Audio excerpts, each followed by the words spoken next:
Welcome to Transformation Accelerated. I'm Graham Christie, co-author of Changing the Game, the Playbook for Leading Business Transformation, published through Wiley and available online and in store wherever you are.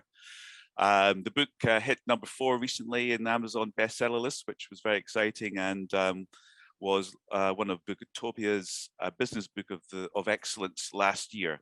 You can find information on the book, on the online executive training programs and our specialist consultancy at ctgplaybook.com.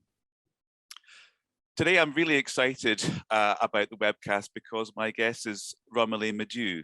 Romilly is currently CEO of Infrastructure Australia and a former CEO of the Green Building Council of Australia, and really looking forward to this conversation. Welcome, Romilly. Hi, how are you?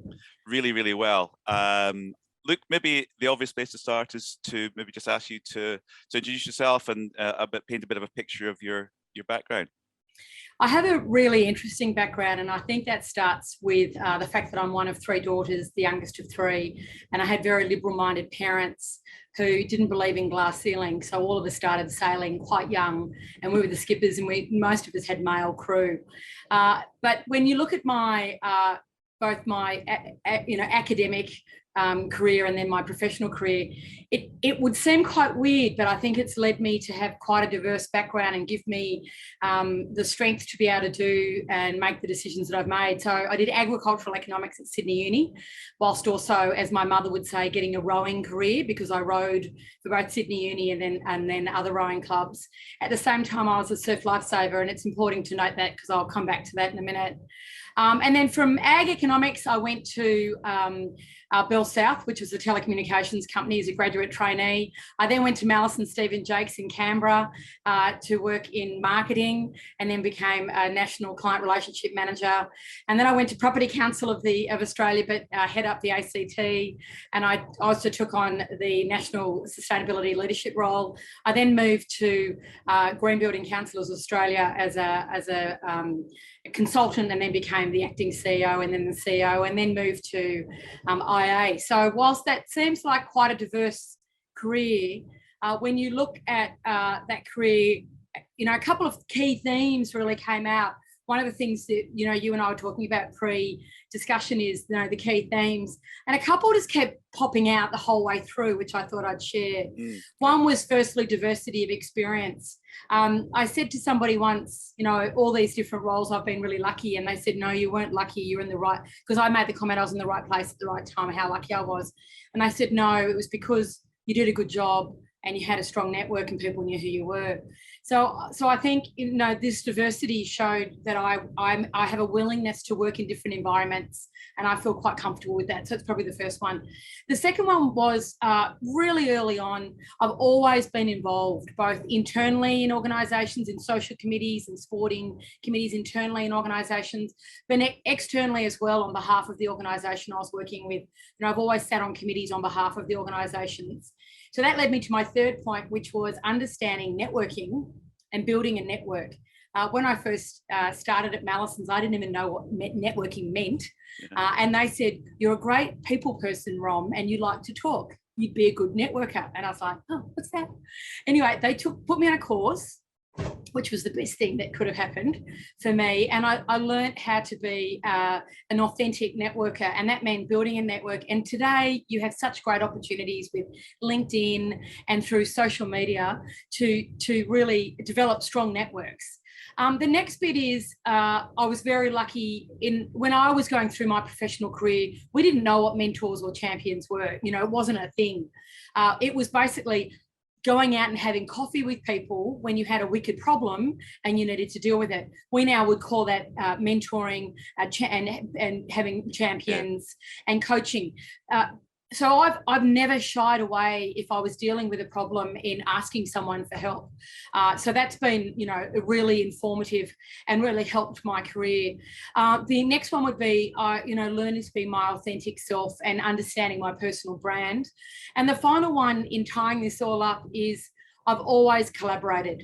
In everything I've done, I've never been a silo. I've always learned that collaboration is can solve so many challenges and opportunities And, you know, in you and I talking about what we're going to be talking about today in transformation, it's probably one of the key links and themes that I would say in tying up my career is collaboration, collaboration, collaboration. Yeah, what a great point to finish on, and we will come back to that absolutely in the conversation. Just before we get into that fully, though, so you're an AO, and so talk briefly just a little bit about that, and congratulations on that. I was awarded an Order of Australia in 2019. I was awarded it, and then 2 weeks later announced that I was going to Infrastructure Australia, and I was awarded it on behalf of the transformation, the leadership that I had taken in property and construction, and the sustainability transformation that I'd helped lead in the years that I'd been at both the Green Building Council and the Property Council. And another colleague of mine, you know, my partner in crime, Peter Verwer, who was the then CEO of the Property Council, he was also awarded one at the same time. And it was appropriate because he and I both had been real change makers in driving reform and not being afraid and not shying away from the challenging work that we needed to do. So it was really, I was just, you know, really awed that I was awarded such an honour, and for what I was awarded it for as well. But it was really around transformation of the sector. Yeah, which is no mean feat. So brilliantly well done there. Look, I think we might to maybe just segue into talking a bit more about that transformation, because it strikes me that what you've built up a huge amount of really valuable experience on is all types of transformation. So, you know, whether it's a turnaround transformation or whether it's a growth focused sort of a transformation. And obviously they can be quite different in nature, but they probably, whether it's turnaround or growth focused transformation, they probably share similar keys to success. Do any of those sort of occur to you off the top? Yeah, there's some key elements that are consistent to all the different projects that I've been involved in. So some were project transformation. We were, you know, we'd be collaborating with industry on something. But there's key themes to all of the different projects and or organisations that I've been involved in. And I'd also say the same for Surf Life Saving as well. I'm heavily involved in diversity and inclusion within our Sydney Northern Beaches branch, which is 21 clubs. And there's key themes. So the first one really is data. You can't do anything without the data. And so research is crucially important. You can't fix something unless you know what it is you're trying to fix, and you have the data to help you. And also it gives you a base case. So by having the data, it meant that in all the cases I've been involved in over the last 20 years in my different roles, that I knew where we were, and then we were able to work out where we wanted to be, but we had that baseline, and so we could always measure ourselves against that. The next one is I was very fortunate in my early days to work with a man called Kevin Nuttall, and he uses a concept called around strategic development, around rapid consensus. And I met him in my early days, so that was 20 years ago. I met him in my early days, and what he does is it's all around having everybody in the room, being on tables. Everything had to be consensus driven. It couldn't be one person's point of view, constantly moving around the people in the tables. And, you know, whenever we were trying to come up with anything at the Property Council or the Green Building Council, we always get all the stakeholders in and use this type of rapid consensus. And so developing a strategy was really crucial. So you had the data and you developed the strategy, but you did rapid consensus to develop the strategy. The next one, which is a no-brainer, clear vision and mission, you know, and Green Building Council was really quite easy. It was about transforming the built environment to build sustainably. Very simple. IA is the same, is to ensure that we have a productive, innovative and sustainable infrastructure for all Australians. So very simple, and, you know, how do you want to get there? And then on the base of the strategy, in all cases, it's what is the org structure that's going to make that happen? And I have never shied away from doing organisational change. and making sure that it's nimble and nimble to change and it's adaptive. And everyone would joke at Green Building Council that we changed our organisation every year. But that was because the industry was changing so quickly that if we were going to follow them, we needed to change as well. And the final one, which is really important, is you have to constantly measure success. You have to report on it, you have to have targets, and you have to constantly be tracking how you're going. You know, you don't know whether you've achieved anything if you have no metrics to track how you're going or how you're not going or how you're failing. You know, one really easy one in IA is we had tracking quite badly on the whole of things, but really badly on ICT. And it kept tracking really badly. And finally this year it's tracked up because we completely overhauled our ICT system. But yeah, I just, you know, measuring success is crucially important. Okay, absolutely. I mean, a point that sort of surfaces just hearing you talk through some of those things is that, I mean, some of those capabilities will be absent, you know, with leaders moving into circumstances. I mean, data, if it's collected, may not be collected in the right way, or it might not be collected at all. The structure may be wrong. So I'm guessing that what you've come across is the need to reset things almost holistically in some cases in order to actually get to the starting line properly. Is that a fair enough comment? So that is a fair enough comment, and it's really interesting. I have made a number of presentations to industry associations and other bodies, and what I always find interesting is when I say, "Oh, what's your data telling you? What's your survey results telling you?" And they'll be like, because I'll say, "Oh, could you come in and talk to the board or the staff? You know, we want to transform or change or, you know, do something." And my immediate response is, well, what are your surveys telling you? And I'm always surprised by the number of people that say, oh, we don't do surveys, we don't have any data. And I'm like, how can you make a decision? How do you know what's wrong? And part of the problem is we have our own unconscious bias. And we think that things might be really working, but how do we know that's true if we don't have the data that can show whether that's the case? And I know at the Green Building Council, we all thought we were tracking. We really did. We thought we were tracking really, really well. And EY came in and did this eye-watering research for us. And they interviewed 60 key people, both in Australia and globally, including CEOs of some of Australia's largest listed property trusts who are our key members. We were shocked at the response, because we'd been like surveying members every year, and whereas this was a real deep down, this was an hour interview of 60 key people, and the results, we pivoted the whole organisation following it. We basically threw the strategy out and started again, but it shocked us because we were like, oh, we hadn't even thought of that, or hadn't even been on our radar, or we hadn't even raised that question. And the only reason we did it is we knew we kind of had to update our strategy, and it was an absolute pivot. And the success of Green Building Council today is on those 60 interviews. I mean, fantastic, real circuit breaker by the sounds of it, and a boldness in order to be willing to accept some medicine.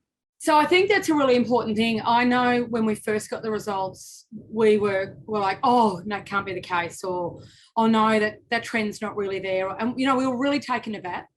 And what was really good is the board of the Green Building Council was, you know, full of CEOs of listed property trusts, big strategic thinkers, to say, you cannot shy away from this information.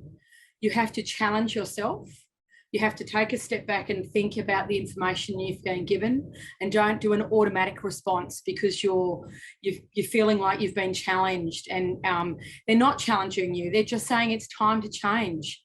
And sure, it was fine then, and it really was quite confronting. We were all really quite confronted by it. Mm-hmm. And I suppose what gave us the power and the guts to really think about it is we had the backing of them, and they kept pushing us. You need to change.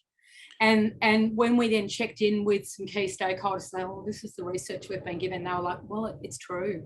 Right. You know, you need to, and so all of a sudden we were like, wow, you know, yep. We're just some home truths, but And I have to say the first strategy we did wasn't great because we still had these unconscious bias, and the board really challenged it, like really challenged us. And it was the second strategy, responding to this feedback, that we really shone, and we're very, very bold. Yeah, and therefore that powerful piece of work, and sounds like a second pass at what that meant, really formed the transformation turnaround agenda. So by the time you had that second strategy, the key priorities were just had percolated, and it was there for all to see, and therefore there was quite a bit of stakeholder buy-in to that. I mean, and how would you characterize that turnaround agenda? You know, what was it all about? It was, so there's green building councils all over the world, and everyone's different, and Australia had been one of the original green building councils to set up it. But all the green building councils are really similar, you know, membership based. They did education, and a lot of them had rating tools. So Green Building Council of Australia had Green Star, and we were all pretty similar. And what the sector was saying is that there's now competition, whereas when you originally set up, there wasn't. And there's not only competition in Australia, there's competition globally. And not only that, there were these global metrics like wellbeing metrics, health and wellbeing metrics, and other metrics. And you can't keep doing what you're doing because otherwise you'll be irrelevant. And also what had changed is the sector had matured, and the shareholders were making them write these sustainability reports. And Green Building Council was like, well, you just get Green Star and there you go. And all of a sudden we realised we had to take the leading role and the mature role, and we actually had to change our rating tool. Right. And we couldn't be afraid to do that because we'd been head in the sand going, no, everyone needs to bend to our will and our rating tool's right, and so on and so forth. And all of a sudden we were like, actually, we might not have the power and we need to be a little bit more flexible. And it was called a crosswalk. And what it meant is, what was happening is big organisations like Lendlease were getting 5 different ratings for different elements. And so that was time and money, and they were really frustrated. And what we did is we went, well, actually what we'll do is we'll blend all the ratings into our rating. We'll be flexible. We'll collaborate. Right. We'll work with the other rating tools, and we'll be nimble. And we'll be adaptable. Would it be, this probably is an oversimplification, but in a sense, what I'm hearing is you were trying to drive a lot more clarity into, into those ratings, into those areas of measurement, and try and find some common currencies. That's exactly right. Yeah. And then what we did is, by doing that, like when we became adaptable to working with other rating tools, the number of projects in Australia that were Green Star rated just took off. Right. Because unknowingly we'd opened the market up and we'd made it more accessible, because it was not so costly and not so time consuming to get all these ratings. We'd made it much more accessible for all projects to get ratings. And it was this unbelievable byproduct of us being open-minded and not being confronted by change. And this was dramatic change, let me tell you. The rating tool had to take a complete transformation. It was like a whole new rating tool to allow us to do this. And if you ask me the key element of how we were able to do it, it was the diversity of the key group that were doing this. We all came from different backgrounds. And I'm not just talking gender diversity, I'm talking cultural diversity. We had people from South America, we had people from Europe. These are in Australia, but we had people from Asian backgrounds, we had males and females, we had First Nations people involved. And because we learnt that we couldn't go for groupthink, we need to accept diversity within our team was healthy. We then were like, well, let's just do pie in the sky stuff. Like, what would it look like? What would be out there? And the stuff that we thought would be really, really out there is actually where they ended up being and where they ended up achieving. And was there a good high degree of, not formality, etc., but there was obviously a cadence and a rhythm and a way of working as a group? Which really so governance within the Green Building Council was paramount, because you had CEOs of listed property trusts on the board, they were used to very strong governance because that was their environment, and they just assumed that Green Building Council would be set up the same way. So while we're this little industry association with 50 people, the expectation was that our governments would be just as good as theirs. So there was, when we were changing Green Star had 9 different categories in it. We created industry working groups for every single category. So we had tens of over 200 or 300 people sitting on these working groups. Right. So there was a way that it fed through, and then we created a Green Star industry reference group, and then it fed into the board. So there was a very clear process of how we collated feedback, how we oversaw that feedback, and before it went to the board. And the board would be the first to say, we're not technical experts, but we're strategic. And it's our platforms and it's our portfolios that will be using these tools. Mm-hmm. And so we were working with all the sustainability staff and the engineers and the architects and the designers and the planners. And really, it was this really bottom-up, top-down approach. And gee, it worked really effectively. I wonder, outside those sorts of functional areas and expertise, obviously, the flavour of the transformation was more turnaround. And so obviously, as a function, finance or financial planning would have been pretty high up, and the representation would be pretty significant, I imagine. So that's the Green Building Council is a not-for-profit. It's an industry association. So it relies on, and it doesn't seek grants. It relies on its own sustainable financial streams to run its business. When we were established, whilst we were established by government grants, it was kind of like, we'll set you up and then you're on your own. Mm. So firstly, we didn't do what normal industry associations do, which just rely on either membership or events. We took a very sustainable financial stream approach, and there were multiple levels that the Green Building Council would make funding, and that really worked to treat when we were dealing with the global financial crisis. We may have reduced revenue in one area, but we increased revenue in another. And when you look at how much Green Building Council has in funds under management, it's incredibly profitable industry association. And so the second thing is, we always had our Director of Finance and Operations always had his eye on the pulse, like, it's got to be financially sustainable, because if we can't make it financially sustainable, then where are we at? So it was always balancing out what we were trying to achieve, which is transform the built environment to build sustainably, but also making sure that Green Building Council was run effectively. It had expertise within the Green Building Council to run all the programs, and that it was able to deliver what it could deliver within its budget. And it was able to do that. Fantastic. And I imagine that because of that requirement for programs to be strategic and be able to be sustainable, pardon the pun, in the longer term. I mean, was there a desire to, and were you able to surface some quick wins in the earlier days and then sustain that, or was there a period of time where it was, no, hold on, we've got to reset the whole organization before we start getting a return on that? It was multifaceted. So it really did look at the timeframes and what can we do in the first 3 years? Mm-hmm. So it was over, if you look over a 5 to 10 year period, it was really looking at that. What could we achieve quickly? So I'll give you a really good example. Green Star performance was something that the industry was demanding. There's an international rating tool called a benchmark called GRESB, and they wanted to put portfolios through, and we needed to move really quickly. We just created an Excel spreadsheet that they could do themselves. It was an incredibly quick win.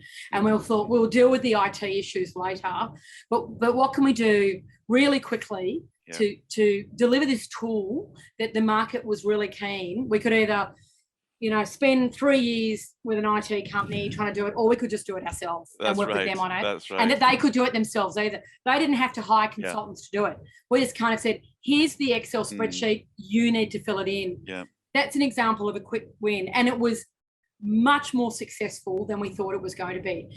The strength of that is the Green Building Council had a lot of governance in the committee. So it had an audit and risk committee. It had a membership committee. It had a Green Star committee.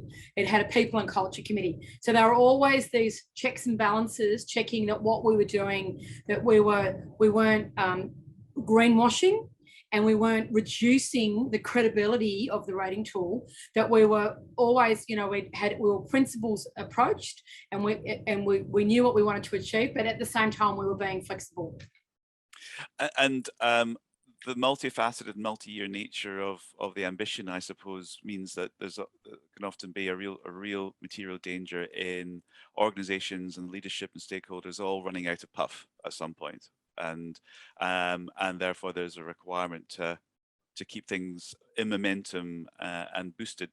Did you see some ebbs and flows of the rhythm of those programs, and how was that overcome, for instance? We did. So there was a number of changes we made. We used to run a conference called Green Cities, and then we realised that it wasn't about being green anymore. It was about being sustainable and resilient, and that we knew we had to change. And it was a huge revenue maker for Green Building Council, and we knew we had to change the name and really reset. And we took a risk in doing that, and we call it Transform. Because really that's what it was all about, and that was the Green Building Council's mission, was to transform. And so there were key risks that we had to be willing to take when I was at the Green Building Council that we really did. We were basically, we're going to change the name and the concept and how we deliver it, but we'll see what it does over 3 years. We won't just assume it's going to change straight away and we're going to get the benefits straight away. We really had to back ourselves in that how we would see these changes. And what's been interesting is when you look at all the metrics that Green Building Council use, they always came in hindsight, we were quite conservative in how successful we were going to be. We thought but we weren't being conservative. We thought we were being quite out there. But Green Building Council really achieved all those metrics, but they did take a measured approach. There had always been a conservatism to the board of the Green Building Council. Is we don't want you to have to go in and use your managed funds. Your projects need to be successful, but we're willing to take a risk that they may take some time to be successful. So again, managing the 360, Rome wasn't built in a day. We're going to grab some quick wins. We're going to sustain the perhaps larger successes, and we must be prepared for things not to work the way we want them to work. And so that's a really good point. If they're not going to work and they don't, take the approach that, look, we tried that and that didn't work, so let's pivot a little bit. And that's the great thing about the Green Building Council and its staff. It's a very nimble organisation. And so if we'd be going down and then all of a sudden we're like, that approach that we thought might work didn't work, Green Building Council was quite happy to trial a different approach and to pivot. Yeah, that's powerful. Before we move on to Infrastructure Australia, the last question I guess I've got about the Green Building Council is out of all of that fantastic experience and success, is there one single lesson that you think stands out from you as a leader or from the group? Yeah, I think in the early days, as a leader in the early days, I wish I'd backed myself and the organisation faster in some of the actions and decisions that we made. In some cases, I look at it and go, oh, I took 6 months or a year or 18 months to deal with something. And in hindsight, I wish I'd gone with my gut and made the bold decision at the 6 months phase. And now I'm much more, now I'm very quick in I am, people will know me to make very, very quick decisions. I wonder though if that was my leadership development. And so I wasn't as confident as a leader to make those decisions. So I waited until I had all the information and so on and so forth. Whereas, and to an extent that slowed down this progress of Green Building Council. And then once we got the momentum going, I was willing to make decisions faster. So it's probably the biggest thing is once I have the backing of the board, back myself and back my staff and go with it. And I feel much more confident about doing that now. Whereas I look in those early days, 20 years ago, I wouldn't use the word timid. I was just slower to respond. Right. Yeah. So if possible, publish and be damned. If that's at all possible. Yeah. I was worried. It was interesting, and this has happened a couple of times in the last 20 years. I've been worried about the response, and I can give you 50,000 examples. And every time I was wrong, the response was more positive than we thought it was going to be. And the Right. negative response was lower or less Right. or non-existent than we thought was going to happen. So I think I overthought things and kept thinking, oh, it's going to be really bad. And then we do it. And it was like nothing. You know, everyone's like, yeah, that's the right thing to do. I'm like, oh. Yeah. Well, that's Okay. human nature, isn't it? Often. Look, let's move on to Infrastructure Australia, and I think and your role there, because that's equally, if not more, fascinating. But I think it might be worth if you could just take a couple of seconds just to explain what Infrastructure Australia is. Infrastructure Australia is actually the world's first government independent infrastructure advisor, and we were established in 2008. And we report through the Deputy Prime Minister, and we sit within the Department of Infrastructure, Transport, Regional Development and Communications. But we're like the Productivity Commission and the Reserve Bank. We are truly independent. We have a board of 12, and we are there to be the government's independent advisor. So we advise the whole of government. What's interesting is that was 2008 when we were set up. But now in 2022, there are infrastructure bodies in every state and territory in Australia. The Northern Territory is the latest one. New Zealand have one. All the Commonwealth countries now have them. Right. Canada, New Zealand, as I mentioned, Scotland, and England, they all have infrastructure bodies. And so we all collaborate really well. But it meant that like the Green Building Council was the first of its kind in Australia. I felt like when I came into IA, I was where I'd been. I was like, you know, I felt like I was back to Groundhog Day of where I'd been before, because it was the same thing. IA was the first of its kind, but it was time. But it was now in a crowded market, and it was time for it to rethink of where it sat and what its role was. Yeah, and so what did Ground Zero look like in terms of in those first 3 to 6 months? So what's important to understand about Infrastructure Australia, while we're a federal body, our main stakeholders are the states and territories. It's to support them in their business cases, to seek funding from the federal government. It's support them to get their projects on the pipeline, so, you know, to attract attention from the federal government. And it's also to identify the challenges and opportunities and reform that's needed across infrastructure. So the state and territories and the industry are really the key stakeholders. When I arrived at Infrastructure Australia, it was a challenging environment, low engagement and alignment with the staff, and the stakeholder feedback was challenging, to say the least. Within the first 2 weeks of arriving, I'd been handed the staff survey, and I'd also been given the stakeholder survey, and it was quite confronting. But then all of a sudden I was able to go, well, hang on, I didn't have those reports done. I'm getting the reports, but I didn't ask for them. This is a gift. I've been given an opportunity to pivot the organisation on this feedback and to really listen to the stakeholders, including the federal government, on where does IA fit now. This was in 2019. You know, we were now 11 years on, and we call it the new IA. You know, what's the new IA going to look like? And the other thing, some other areas were we weren't as operationally as effective and efficient as I think we could be. And as I mentioned, we're in this really changing environment that originally we'd been the first I-body, and now all of a sudden all the states and territories had them. And so people were going, well, why do we need IA? You know, all the states and territories have their own infrastructure bodies. What's the relevance of IA and what's its point of difference? And so really, I now look back on that time to say, whilst it felt very scary, it was a gift to be landing at that time.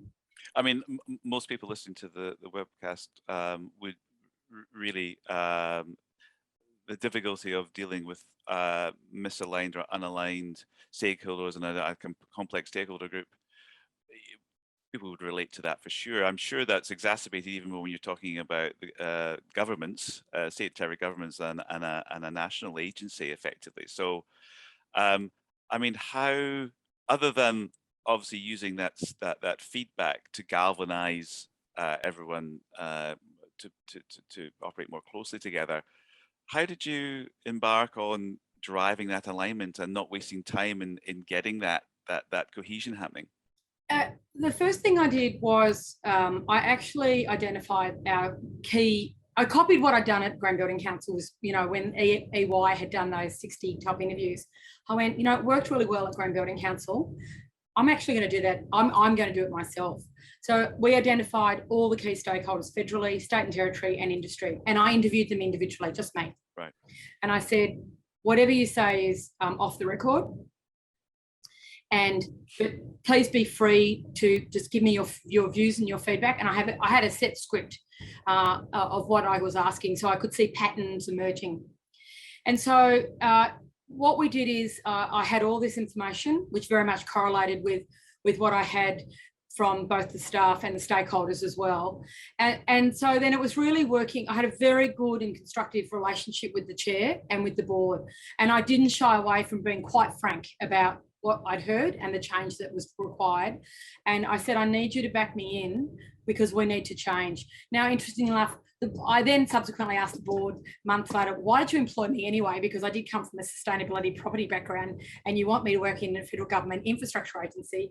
And they said, we employed you for the exact reasons why, we've subsequently become very successful in the change that we made, because I wasn't afraid to make change. And I'd already worked in a challenging environment and they felt that I could do the same again in what was required for IA. And so it was really bringing all the team, because the team felt disconnected. They felt that they had nothing to do with strategy. They didn't know where they fit within the team. They didn't know how they were aligned with strategy. So it was really going back to basics. Yeah. I interviewed all the staff individually, very small team at that stage, but I interviewed them all individually, the whole lot. We then did workshops. Coming back to Kevin Nuttall, we did the Kevin Nuttall Rapid Consensus workshops with the whole team. And we also did workshops with the leadership team. And what was interesting is the leadership team, the results from the leadership team, the staff actually had stronger results than what the leadership team did. We missed some stuff. But when we did it as the whole staff and then we put them over the top of each other, it was actually the whole team that had provided a great response to all this feedback and were really quite bold and excited. And the reason being is because we did this consensus and it was the executive were not allowed, when you do rapid consensus, someone stands up for the table and makes just talks about what the table's response was. The executive team were not allowed to do that. It had to be led by the team. It had to be led by all staff. And so the executive team had to sit back. It was very confronting for them. And so we built this strategy. We then we brought in a number of consultants on an org restructure, and we had to be quite bold in what it was, but we did an org restructure, but from within. IA had the talent. They just weren't being used. The other key element was constant communication with stakeholders. So they had gifted us their time in giving us this feedback. We owed them the respect of communicating with them how we were going and being honest where it was taking us longer to deliver. And so we didn't shy away from that. If we felt that something was going to take longer than we thought, we would tell them.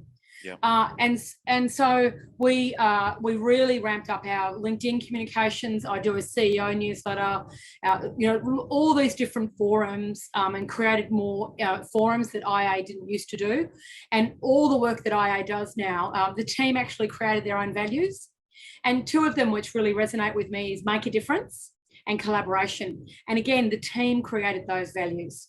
And we really do. If I look at IA from 2019 to IA to 2022, and considering we've had to deal with COVID, our alignment and culture is the best it's ever been. Our stakeholder engagement's eye-watering. Our collaboration is just through the roof. And our productivity through COVID was amazing. The culture of the organisation, I just am so in awe of the team at IA and their ability to work in the environment that everyone's been working in. What IA delivered in 2021 has been globally recognised as no other organisation in iBody have been able to achieve what we achieved. But I really believe we're only able to achieve that because we got all the ingredients right.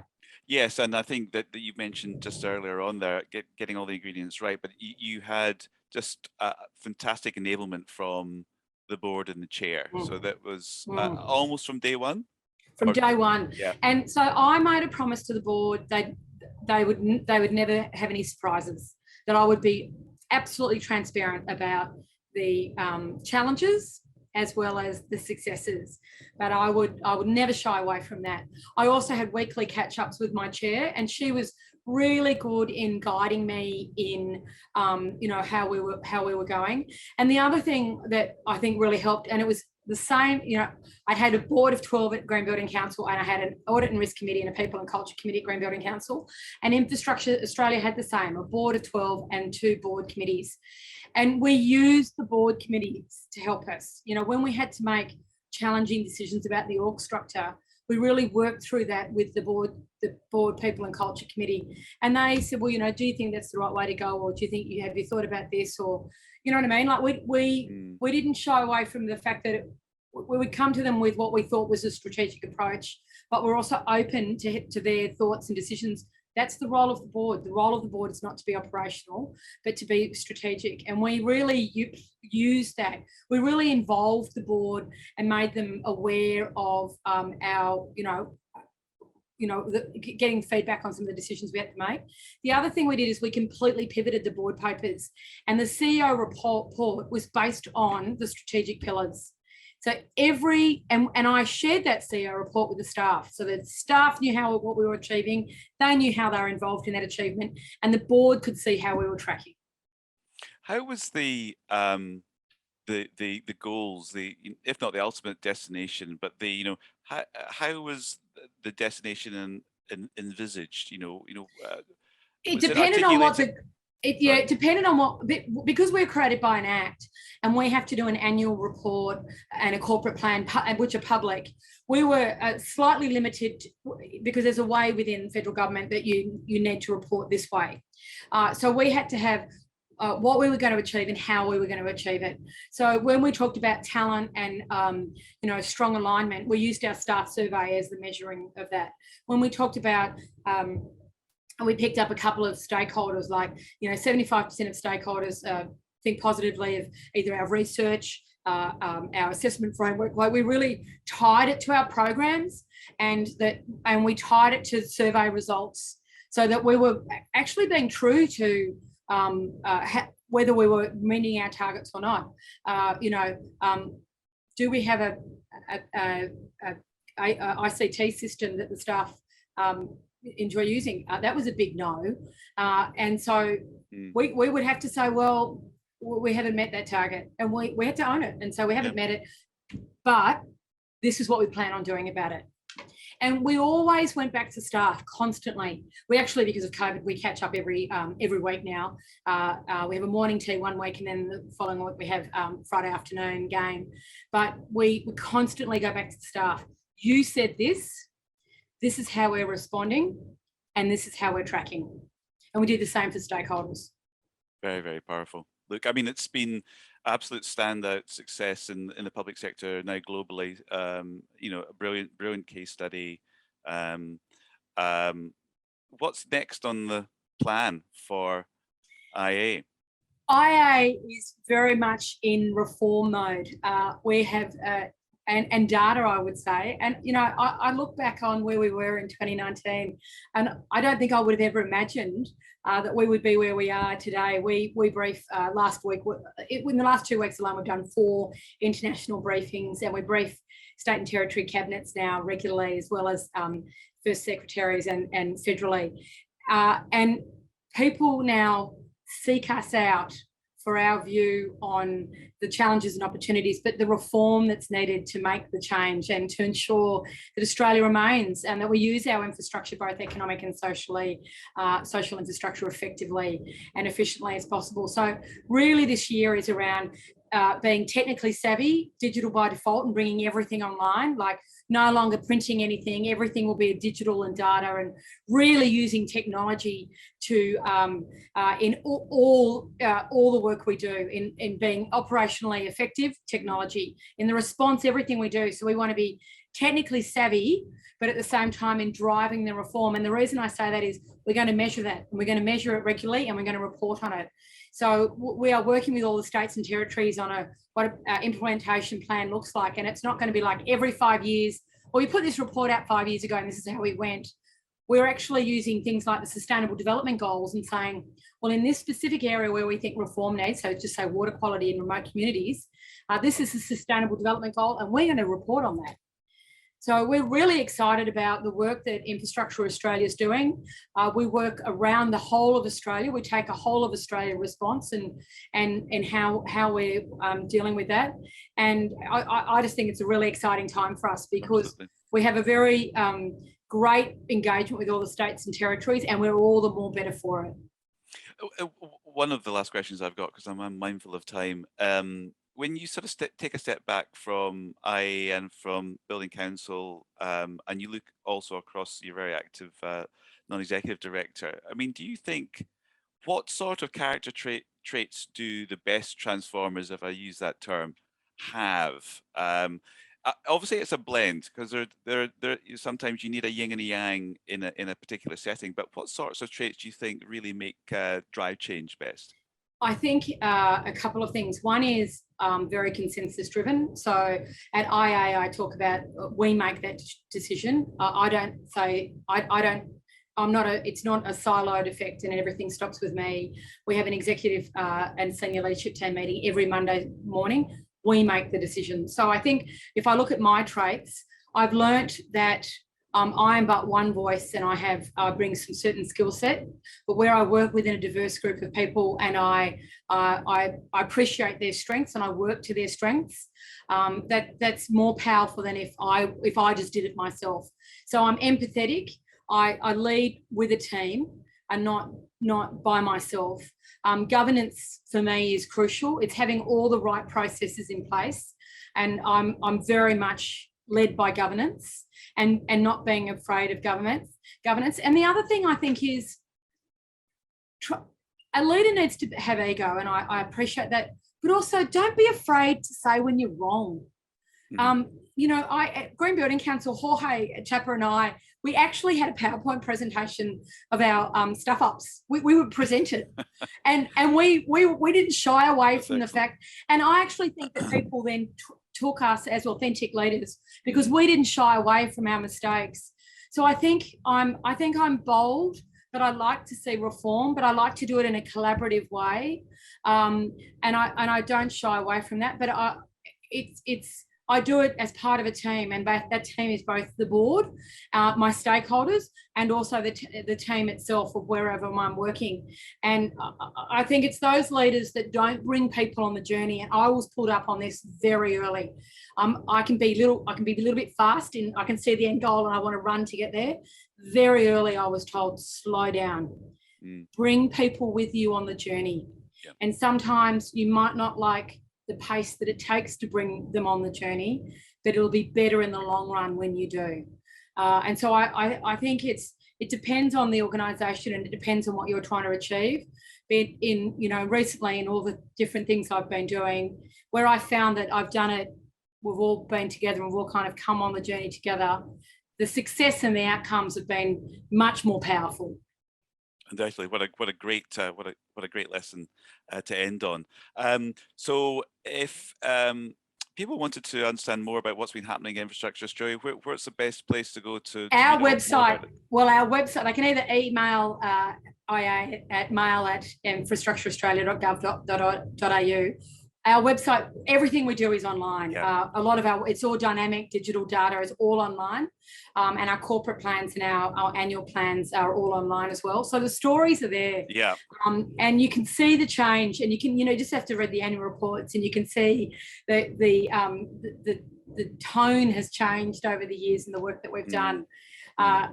So it's all that's on the beauty of it. Often these great lessons and great case studies are hidden away in the vaults, but actually it's all there for us to see. Follow us on LinkedIn. We're very vocal about our successes. Yeah. And personally, if people want to keep in contact with you, is LinkedIn again a good resource for that? Best. LinkedIn is the best method to do that.